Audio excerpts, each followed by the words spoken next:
بسم اللہ الرحمن الرحیم اللہ رب محمد صلی اللہ علیہ وسلم نحن عباد محمد صلی اللہ علیہ وسلم لی خمسۃ اطفی بها حر الوباء الحاطمہ المصطفیٰ والمرتضیٰ وابناہما والفاطمہ۔ بعض مسائل ہمارے عوام الناس میں اتنے غلط مشہور ہو چکے ہیں کہ وہ لوگوں کے ذہنوں سے ان مسائل کو نکالنا ایک انتہائی مشکل امر ہے۔ اگر یوں کہا جائے کہ ان مسائل کے بارے میں گفتگو کرنا اور لوگوں کو ان مسائل سے آگاہ کرنا پل صراط پر کھڑا ہونے کے مترادف ہے تو یہ بالکل درست ہوگا، بجا ہوگا۔ انہی مسائل میں سے ایک مسئلہ یہ بھی ہے کہ حضرت جناب سیدنا معاویہ رضی اللہ تعالیٰ عنہ وارضہ عنہ کی ذات گرامی عوام الناس میں اس حوالے سے انتہائی جستجو اور پریشانی کا شکار ہے کہ بعض لوگوں کے عوام الناس کے ذہنوں میں یہ بات ڈال رکھی ہے کہ حضرت معاویہ رضی اللہ تعالیٰ عنہ وارضہ عنہ کے دور میں جناب مولا کائنات مولا علی کرم اللہ تعالیٰ وجہ الکریم کو سب کیا جاتا تھا۔ جی ہاں، یہ ایک ایسا معرکۃ الآراء مسئلہ ہے کہ جو حقیقت نہ ہونے کے باوجود حقیقت کا رخ اختیار کر گیا اور حقیقت کی شکل دھار گیا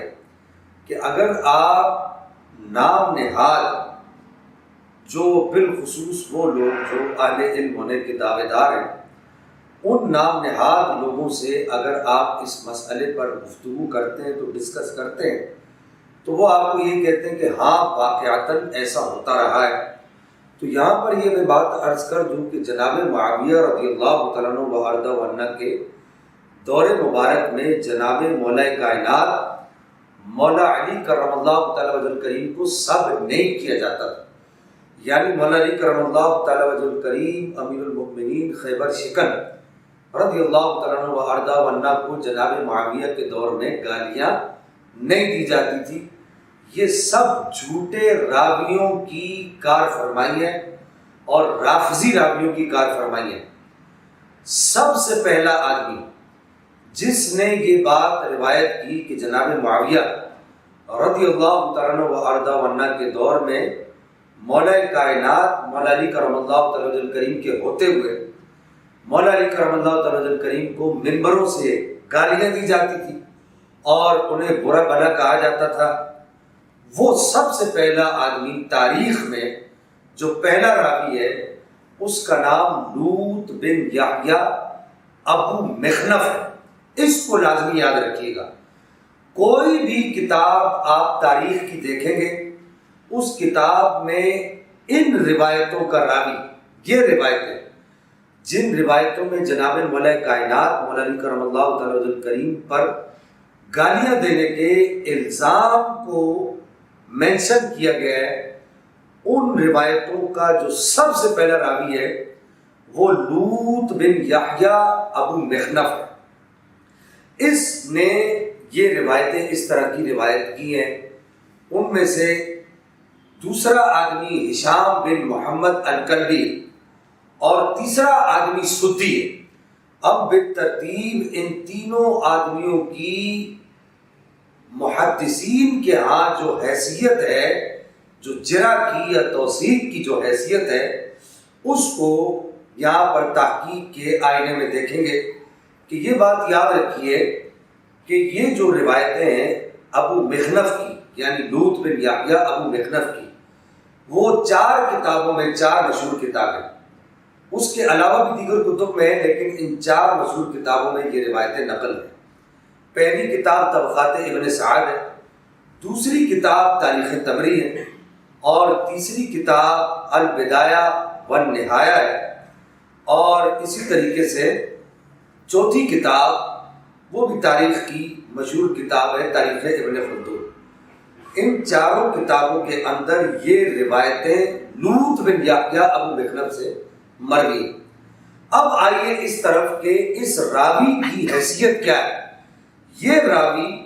جناب مولا کائنات مولا علی کرم اللہ تعالیٰ وجہ الکریم کے دور پر انوار میں جس وقت کا یہ دعویٰ کر رہا ہے کہ جناب مولا کائنات مولا علی کرم اللہ تعالیٰ وجہ الکریم کو منبروں سے گالیاں دی جاتی تھی، یہ موجود ہی نہیں تھا، کیونکہ جناب مولا کائنات کی شہادت 40 ہجری میں ہو چکی تھی۔ سن 40 ہجری میں آپ دنیا سے تشریف لے جا چکے تھے۔ 21 رمضان المبارک کو آپ نے شہادت 40 ہجری میں شہادت کا درجہ پا لیا تھا، اور حضرت معاویہ رضی اللہ عنہ و ارضاہ عنہ کی جو تاریخ وفات ہے، تاریخ وصال ہے، وہ سن 60 ہجری ہے۔ اب اس کی ولادت ہوتی ہے، یعنی اس کی پیدائش ہوتی ہے 57 ہجری میں، یا بعض روایات کے مطابق 70 ہجری میں۔ اب آپ خود غور کیجئے کہ جو آدمی 57 یا 70 ہجری میں پیدا ہو رہا ہے،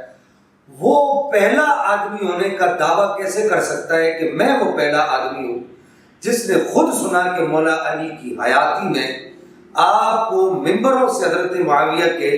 خطیب، یعنی آپ کے کہنے پر اس دور کے خطیب، شام کے خطیب مولا علی کو گالیاں دیا کرتے تھے، سب کیا کرتے تھے۔ جو آدمی اس دور میں موجود ہی نہیں تھا، اس آدمی کی روایت کو کس طریقے سے معتبر جانا جا سکتا ہے؟ پھر محدثین نے اس پر بڑی ہی سخت گرفت فرمائی۔ علامہ ذہبی بہت بڑا نام ہے، انہوں نے کہا کہ یہ رافضی ہے اور شیعی محترق، اور یہ سڑا ہوا اور کٹر قسم کا شیعہ ہے۔ اور اسی طریقے سے الکامل فی ضعفاء الرجال کے اندر اس کو باتیں گھڑ کر بیان کرنے والا کہا گیا ہے، اور یوں ہی امام دارقطنی نے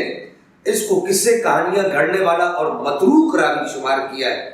اور امام احمد بن حنبل نے تو یہاں تک ارشاد فرمایا کہ آپ نے فرمایا کہ میں نے اس کی کوئی بھی روایت ایسی نہیں دیکھی جس کی سند درست ہو۔ اور پھر امام الجرح والتعدیل امام یحییٰ بن معین وہ کہتے ہیں کہ اس آدمی کا روایت حدیث میں کوئی بھی مقام نہیں ہے، اس کی کوئی بھی روایت قابل قبول نہیں ہے۔ اب میں یہاں پر ان لوگوں سے سوال کرنا چاہوں گا کہ اگر اس کی روایتوں کو تحقیق کے آئینے میں پرکھا جائے تو اس کی روایتوں کی کوئی بھی حقیقت نہیں ہے، پھر آپ لوگ کیوں ان بھیڑیوں کے، ان رافضی خیال لوگوں کی باتوں میں آ کر حضرت معاویہ رضی اللہ عنہ و ارضاہ عنہ کی ذات پر طنز کرتے ہیں اور حضرت معاویہ رضی اللہ عنہ و ارضاہ عنہ پر کیچڑ اچھالتے ہیں؟ خدا را صحابی رسول کی عظمت کا پاس رکھیں اور نبی پاک علیہ الصلوۃ والسلام کی خوشنودی حاصل کریں۔ اللہ تعالی ہمیں عمل کی توفیق عطا فرمائے۔